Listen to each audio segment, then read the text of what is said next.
డిమాండ్లు ఏంటి, ఎందుకు ప్రభుత్వము దీని మీద రియాక్ట్ అవ్వట్లేదు, ఇవాళ టీజీపీఎస్సీ ముట్టడి వరకు ఎందుకు వెళ్లాల్సి వచ్చిన పరిస్థితి, ఇవన్నీ కూడా ముందు మీరు మాట్లాడిన తర్వాత రాజకీయ నాయకులతో మాట్లాడదాం. సో మీ సమస్యలు ఏంటి, మీ డిమాండ్లు ఏంటి?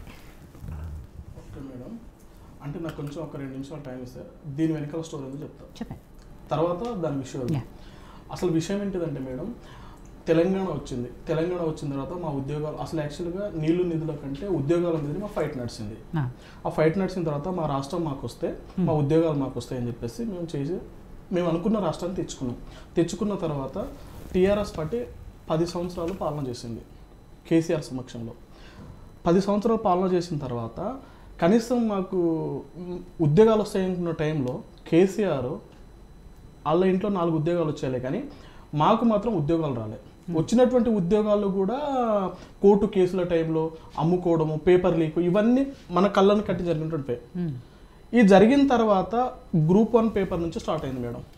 గ్రూప్ 1 పేపర్ లీక్ అయిన తర్వాత నుంచి అసలు ఈ పేపర్లన్నీ లీక్ అమ్ముడు పోయినాయి. అవన్నీ ఇవంతా పాత స్టోరీ.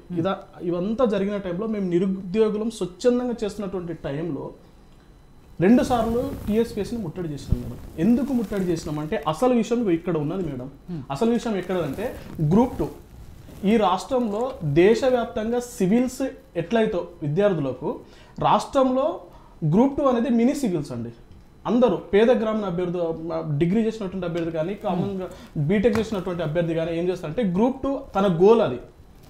ఆ టైంలో గ్రూప్ 2 ఈ బీఆర్ఎస్ పాలనలో 6 ఎలక్షన్ దగ్గరకు వచ్చారని చెప్పేసి 6 నెలల సమయంలో ఎగ్జామ్స్ అన్ని ఓవర్లాప్ అయినాయి మేడం. ఒక్కొక్క మంత్లో 3 ఎగ్జామ్స్, 4 ఎగ్జామ్స్ మేడం. ఆగస్టులో మాకు లాస్ట్ టైం 2022 నవంబర్లో గ్రూప్ 2 నోటిఫికేషన్ వచ్చింది. 2015లో పాత నోటిఫికేషన్ వచ్చిన దాని సిలబస్ యథావిధిగా ఉంచకుండా 2022లో ఇచ్చినటువంటి గ్రూప్ 2 నోటిఫికేషన్లో 70% సిలబస్ యాడ్ చేశారండి గత బీఆర్ఎస్ ప్రభుత్వము. మాకు ఈ సిలబస్ ఎక్కువైంది, చదవడానికి మాకు సమయం ఇవ్వండి, మొత్తం మాకు ప్రెజర్ గురవుతున్నాము, మీ ఎన్నికల కోసం ఉద్యోగాలు ఇవ్వకండి, మాకు మా జీవితాన్ని కూడా మీరు చూడండి అని చెప్పేసి ఎగ్జామ్స్ అన్ని ఓవర్లాప్ అయ్యని చెప్పేసి గత బీఆర్ఎస్ ప్రభుత్వం మీద వాళ్ళ ఎమ్మెల్యేలను, మంత్రులను కలిసిన వాళ్ళని ప్రతి ఒక్కరిని కలిసినాం. అయినా కూడా వాళ్ళు కనికరించలేదు, మా వాయిదా అంశం కూడా పట్టించుకోలేదు. అప్పుడు మేము ఏం డెసిషన్ తీసుకున్నామంటే టీఎస్పీఎస్సీ ముట్టడి 2 సార్లు చేసుకున్నాం. ఆ 2 సార్లు టీఎస్పీఎస్సీ ముట్టడి చేసినటువంటి క్రమంలో అందరూ ప్రతి గురుకుల కావచ్చు, డిఎస్సి కావచ్చు, ప్రతి ఒక్క అభ్యర్థులు చైతన్యవంతం అయ్యి అసలు ఈ టీఆర్ఎస్ వాళ్ళకు ఉద్యోగాలు కూడా కొడితే మాకు ఉద్యోగాలు వస్తాయని చెప్పేసి ఎవరు చెప్పారు? ఈ రేవంత్ రెడ్డి గారు. ఇప్పుడు మా ఎమ్మెల్సీ అయినటువంటి తీన్మార్ మల్లన్న గారు ఏమన్నారంటే, మీకు ఉద్యోగాలు రావాలంటే ఈ టీఆర్ఎస్ ఉద్యోగాలు ఊడగొట్టాలి, ఇలా జరగాలంటే మీరేం చేయాలంటే ఉస్మానియా యూనివర్సిటీ లైబ్రరీలు వదిలేయాలా, అశోక్ నగర్ స్టడీ హాల్ వదిలేయాలా, దిల్షుక్ నగర్ స్టడీ హాల్ వదిలేయాలా, ఈ పుస్తకాలు పక్కన పెట్టి మీరు కుర్చీల నుంచి లేచి ఊర్లలోకి వెళ్ళి మీ తల్లిదండ్రులను, మీ చుట్టాలను, మీ దోస్తులను వాడ ఇంటి ప్రచారం చేసి అందరినీ ప్రభావితం చేసి కాంగ్రెస్ పార్టీకి ఓటు వేపిస్తే కాంగ్రెస్ పార్టీ అధికారంలోకి వచ్చిన వెంటనే ఈ గ్రూప్ లో ఇప్పుడున్నటువంటి 783 గ్రూప్ 2 పోస్టులకి మేము అదనంగా పోస్టులు కలిపి మీకు అనుకున్న సమయంలో ప్రతి ఒక్కొక్క ఎగ్జామ్కి 2 నెలల సమయం గ్యాప్ ఇచ్చి మీకు ఎగ్జామ్ నిర్వహిస్తామని చెప్తే స్వయాన రేవంత్ రెడ్డి గారు ప్రెస్ క్లబ్లోకి వచ్చి మాకు మాట ఇచ్చిపోయారండి. మేము ఇప్పుడు అదే అడుగుతున్నాము, మాకు జాబ్ క్యాలెండర్ వద్దయ్యా, జాబ్ క్యాలెండర్ ఎప్పుడు ఇవ్వాలి నువ్వు? మా తరం వెళ్ళిపోయిన తర్వాత జాబ్ క్యాలెండర్ మేము ఎగ్నెస్ట్ కాదండి, జాబ్ క్యాలెండర్ కావాలా? కానీ ఈ పాత వాటికి ఈ 783 గ్రూప్ 2 పోస్టులకి అదనంగా 500 కలుపుతావా, 600 కలుపుతావా, లేకుంటే 200 కలుపుతావా, 100 కలుపుతావా, ఎన్నో కొన్ని గ్రూప్ 2లో పోస్టులు కలిపి ఈ గ్రూప్ 2 ఎగ్జామ్ మేము డిసెంబర్లో వేయమంటున్నాం మేడం. ఈ రోజు జరిగినటువంటి ఇది మార్చి నుంచి నడుస్తున్నది మేడం. మార్చి నుంచి ఉద్యమం నడుస్తుంది. మార్చిలో మేము అడిగితే డేట్స్ ప్రకటించిన వెంటనే మేము అడిగితే ఏమన్నారంటే, ఇప్పుడు ఎంపీ ఎలక్షన్స్ కోడ్ ఉన్నది, ఎమ్మెల్సీ ఎలక్షన్ కోడ్ ఉన్నది, ఎలక్షన్ కోడ్ అయిపోయిన తర్వాత మీకు న్యాయం చేస్తాం అన్నారు. ఎలక్షన్స్ అయిపోయిన తర్వాత మేము అడిగితే చేస్తున్నాం అడుగుతున్నా, కానీ తీరా ఆగస్టు వెబ్ నోట్ ఇచ్చింది మేడం, టీఎస్పీఎస్సీ వెబ్ నోట్ ఇచ్చింది. మీరు ఎడిట్ ఆప్షన్ ఇచ్చి ఏమైనా ఉంటే ఎడిట్ చేసుకోండి, తప్పులు ఉంటాయని చెప్పేసి. ఎడిట్ ఆప్షన్ ఎందుకు ఇస్తాను మేడం? ఎగ్జామ్ పెడదామని డిసైడ్ అయ్యే కదా మేడం ఎడిట్ ఆప్షన్ ఇచ్చేది. మేము మాకు ఇంకోటి ఏంటంటే group 2 group 3 same syllabus, same pattern madam. ఈ 2 ఎగ్జామ్లన్నీ ఒక 15 రోజుల గ్యాప్ నిర్వహిస్తే అయిపోతుంది. 4 పేపర్లు ఉన్నటువంటి గ్రూప్ 2ని నువ్వు 4 నెలల సమయం ఇచ్చి 3 పేపర్లు ఉన్నటువంటి గ్రూప్ 3ని 7 నెలల సమయం ఇవ్వడం ఎంతవరకు కరెక్ట్ మేడం? అదే విధంగా మేము అదే అడుగుతున్నాం, మాకు ఏమొద్దు, మీ ప్రభుత్వంలో మేము కొట్లాడి తెచ్చుకున్నాము, మాకెందుకు మీరు సమయం ఇస్తలేరు? ఉద్యోగాలు ఏమైనా అమ్ముకున్నారా మీరు? నేను ఒక కాంగ్రెస్ పార్టీ కార్యకర్తగా అడుగుతున్నా మేడం. మాకు మేము రాజకీయ పదవులు అడుగుతలేము, మేము మా న్యాయమైన డిమాండ్ని మేము అడుగుతున్నాం. ఇది మీరు చెయ్యండి అని చెప్పేసి మార్చి నుంచి నడుస్తున్నది. వీళ్ళు ఎలక్షన్స్ అయిపోయినాయి, ఎమ్మెల్సీ ఎలక్షన్ అయిపోయింది. ఎమ్మెల్సీ ఎలక్షన్లో తీర్మానం వల్ల మేము ఓటేషన్ దగ్గర ఉండి గెలిపించినాం, ఈ రోజు ముఖం చాటిస్తున్నారు మేడం. ప్రతి ఒక్కరు ముఖం చాటిస్తున్నాం అంటే మేము వీళ్ళని ఎలక్షన్లో పార్టిసిపేట్ చేసి వీళ్ళని అధికారంలో తీసుకురావడం మా పాపమా మేడం? రేవంత్ రెడ్డి గారు కూడా చాలా వేదికలలో నిరుద్యోగుల ఓటు పర్సెంట్ వల్లనే ఈ రోజు కాంగ్రెస్ పార్టీ ఏర్పడింది, నేను ముఖ్యమంత్రి అని చెప్పి చాలా వేదికలలో చెప్తున్నారు. కానీ ఈ రోజు మా సమస్య మేడం, మేము గొంతెమ్మ కోరికలు కోరుకుంటలేము. ఉన్న 783 పోస్టులకి ఎన్ని యాడ్ చేసి ఇస్తారో ఇచ్చి మాకు సమయం ఇవ్వండి అంటున్నాం.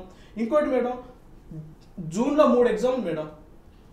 జూన్ 9న గ్రూప్ 1 ఎగ్జామ్ అయిపోయింది, జూన్ 24న హాస్టల్ వార్డెన్ ఎగ్జామ్ అయిపోయింది, జూన్ 30న డిఏ ఎగ్జామ్ అయిపోయింది మేడం.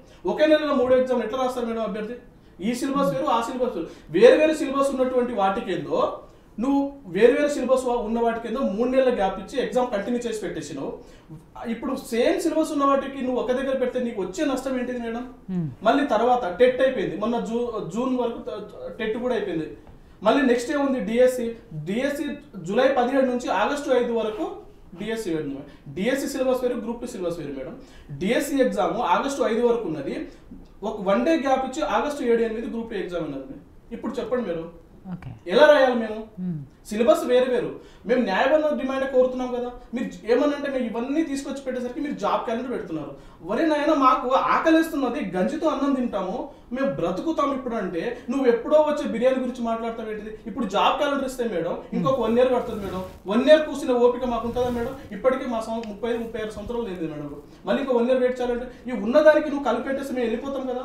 ఇది మేడం ఈ రోజు టీఎస్పీఎస్సీ కార్యక్రమం చేసింది కూడా మేము ముట్టడి చేయలేదు, ప్రభుత్వానికి చెప్పాము, రిక్వెస్ట్లు ప్రతి ఎమ్మెల్యేని కలిసాం, మంత్రులను కలిసాం, ప్రతి ఒక్కరిని కలిసిన తర్వాత వినకపోయేసరికి టీఎస్పీఎస్సీ చైర్మన్ని వెళ్ళి కలిసి రిక్వెస్ట్ చేసి అడుగుదామంటే ఈ రోజు టీఎస్పీఎస్సీ దగ్గర 2000 మంది పోలీసులను మేడం పెట్టారట. 2000 మంది పోలీసులను పెట్టి ప్రతి ఒక్కరు మమ్మల్ని నిర్బంధించింది. నేను ఈ రోజు పొద్దున నేను లేవంగానే నన్ను నిర్బంధం, హాస్టల్లో నా రూమ్లో నిర్బంధించను. ఏం చేశాను మేడం? గోషమాల్ పోలీస్ స్టేషన్లో 2000 మంది నిర్బంధించారు, బొల్లారం పిఎస్లో 500 మంది నిర్బంధించారు, తర్వాత బండగూడ పిఎస్లో 500 మంది నిర్బంధించారు. వీళ్ళంతా మా నిరుద్యోగులు, ఏ రాజకీయ వాళ్ళతో మమ్మల్ని రెచ్చగొడతలేదు, అంత చిన్న పిల్లలం కాదు, మేము పిహెచ్డి చేస్తున్నటువంటి వాళ్ళం మేడం. ఇంకోటి ఏంటంటే మేడం, ఇక్కడ చైర్మన్ టీజీపీఎస్సీ చైర్మన్ మహేందర్ రెడ్డిది December 12కి అయిపోతున్నది. ఆయన పీరియడ్ అయిపోతుందని చెప్పేసి నా పీరియడ్లో ఎగ్జామ్స్ అన్ని కంటిన్యూ పెట్టేసి వెళ్ళిపోవాలా, ఈ విద్యార్థి రిటర్న్ సామని. ఇది అసలు మేడం. రైట్. సో దత్తాత్రేయ గారు, వెంకటనాయక్ గారు, మీరిద్దరూ కూడా రాజకీయ నాయకుల కంటే ముందు విద్యార్థి నాయకులు కాబట్టి విద్యార్థుల సమస్యల మీద మాట్లాడదాం. రాజకీయాలు